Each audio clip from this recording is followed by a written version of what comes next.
Render management overnight cutoffs. Overnight renders don't fail at 9 a.m., they fail at 2 a.m. because nobody planned for what would finish when. That's the kind of problem you run into when you tell your render wranglers, "We'll send the priority list soon," and then the studio hits the overnight cutoff. You don't just lose time on one shot. You risk leaving the whole department waiting on a queue that could have been seated hours earlier, with the right frames and the right tasks queued in the right order. In the last hour before an overnight push, Hannah J., a render wrangler partner, watches the same pattern repeat. Artists submit jobs almost ready, but they don't all submit at once. Some jobs finish early and sit idle because the next set never gets queued. Others don't even start because the render wranglers didn't know they were coming. Meanwhile, compositing and editorial start asking for the first usable frames for review. What's at stake is simple. The show team expects you to deliver dailies ready outputs on the morning schedule, and overnight renders drive that.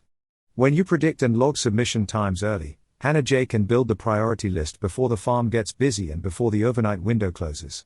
When you don't, you get morning surprises, missing frames, late submissions, and a scramble that ripples into every department that depends on those results. Render ETA Ledger, predicting and logging overnight render submission times. Hannah J. got hit with a classic overnight cutoff mess on a sequence with heavy simulation and lighting variance.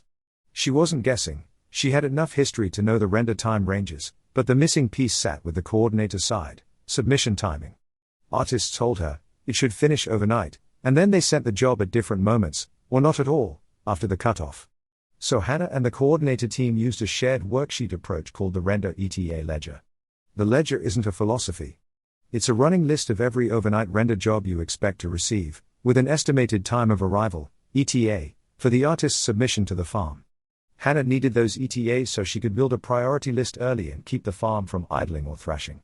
Here's what they did, step by step, with real workflow choices you can copy. First, they gathered the overnight batch list directly from the shot's render tasks in shot grid/flow production tracking. They didn't just list shot 0123, final render. They pulled the specific render tasks tied to the elements that actually create deliverables, like beauty comp render, AOV render, sim cache render, and holdout matte render, whatever your show uses. That matters because render tasks often arrive independently, and you only predict submission timing if you know which specific jobs artists plan to submit. Next, they built the Render ETA Ledger in the same place they logged daily handoffs, so Hannah could read it without hunting. For each task, they wrote artist name, or placeholder if the role sits unfilled, render task name, the exact task label from shot grid/flow, expected submission window, not overnight, but a specific time block, ETA confidence level, high, medium, low, dependency notes, what must finish before the artist can submit. Then they asked artists for a submission estimate using a simple prompt that avoids vague answers. Instead of when will it be done? They asked, what time do you expect to upload the render job to the farm? What block stops you from submitting right then? If the block slips, what's your next best submission time? That question changes behavior. Artists can usually estimate when they can submit, even if they can't guarantee when frames will finish.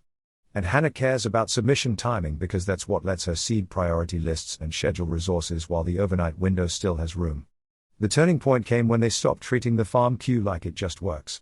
Hannah set a firm internal planning habit. She needed the first priority list early enough to act on it. So the coordinator's side logged ETAs with a cutoff mindset. They planned an overnight render cutoff time for submissions. For example, jobs must hit the farm by 9:30 p.m. local time to count as overnight batch candidates. They logged ETAs that landed before that cutoff whenever possible. They marked anything that might miss the cutoff as post-cutoff spill, so Hannah could decide whether it deserved its own priority wave or needed a morning plan. To predict ETAs, they used what they already knew from the last few submissions. If an artist typically submits within 30 to 45 minutes after a review-approved state, they used that pattern as the baseline. If a task needed a dependency, like simulation cache must publish or lighting publish must finish, they checked the dependency publish time and then estimated the submission time after it. They didn't chase perfect accuracy. They aimed for good enough to schedule. Hannah built her priority list from ETAs, not from hopes. Finally, they logged the ETAs again after each department review. The coordinator didn't wait until the end of the night to update anything. After the review where tasks got reprioritized, the coordinator updated the Render ETA Ledger with revised submission windows based on what changed. Hannah then updated her priority list accordingly.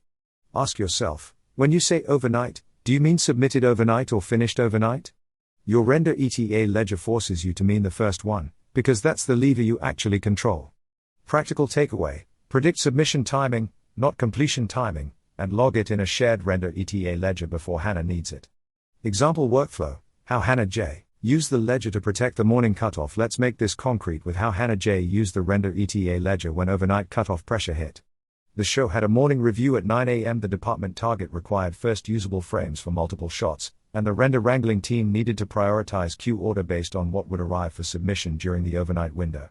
Hannah started the night with a priority list draft, but she didn't finalize it until she had ETAs from the coordinator. The coordinator's first ledger update went out at the end of the day review block, before the overnight window truly got busy. In that first update, they included every render task expected from the lighting and simulation teams for the overnight batch. A few entries looked like this in plain language. You can mirror this exact format in your own tracking notes. Shot 0107, AOV render, Hannah marked ETA 8:40 p.m, high dependency, AOV setup publish complete at 8 p.m. Shot 0112 beauty render, ETA 9:10 p.m, medium dependency, sim cache publish pending, Shot 0115, holdout matte render, ETA 10:05 p.m, low dependency, comp template verification not done. The coordinator also flagged anything that risked missing the overnight render cutoff for submissions. When sim cache publishing slipped, the beauty render job ETA moved. The coordinator updated the ledger with a new predicted submission time and the reason. Hannah didn't waste time trying to guess. She saw the slip, adjusted priorities, and ensured the tasks most likely to hit overnight got queued first. What changed her outcome? She could seed the farm queue with the jobs that would arrive before the cutoff, instead of waiting for late submissions to trickle in. That kept the farm working continuously and reduced the chance that a critical shot sat behind a non-critical one simply because it arrived later. By 6 a.m., Hannah had a clear picture of what finished and what still needed attention. The key wasn't that every job finished overnight. The key was that her priority list matched reality closely enough that morning outputs arrived on time for review. When a job missed its ETA, Hannah didn't panic. The coordinator's ledger entry had already predicted low confidence and post-cutoff spill, so Hannah expected it might land in the morning wave. That prevented a frantic scramble and gave the show team a more accurate schedule for what to expect. Practical takeaway: update ETAs after reviews, and treat the ledger as a living plan so Hannah can adjust priorities without guessing. Transferable principles you can use tomorrow: predict submission time, not completion time. Artists often can't promise when frames finish, but they usually can predict when they'll upload a job. Ask for what time will you submit to the farm? And log that in the Render ETA ledger. Hannah's priority list depends on arrival time, because that drives queue ordering and resource planning. Use a shared ledger format that matches what render wranglers need to act. Hannah didn't need a paragraph about overnight progress. She needed task-level ETAs tied to the exact render tasks from shot grid/flow. Keep the ledger columns simple: artist, task name, ETA time window, confidence level, and dependency notes. If you can't read it in one scan, it won't get used under pressure. Set an explicit overnight submission cutoff and label anything that misses it. Pick a firm cutoff time for counts as overnight batch candidates based on your studio's farm planning habits and local time zones. Then tag any job with a predicted submission time after that cutoff as post-cutoff spill. Hannah can then decide whether to queue a separate morning wave instead of waiting on it blindly. Tie ETAs to dependencies you can verify, not vibes.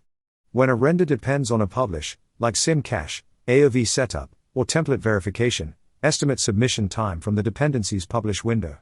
If the publish slips, update the ledger immediately after the review where the slip becomes real. This keeps your ETAs grounded and prevents the "we'll just see" trap. Update the ledger after every priority change, not only at the end of the night.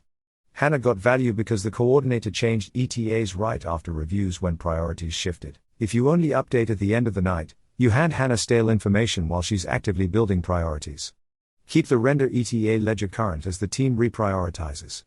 Practical takeaway: if you can't defend an ETA with a dependency or a recent submit pattern, mark it low confidence and plan a fallback queue. A solid Render ETA ledger doesn't just help Hannah.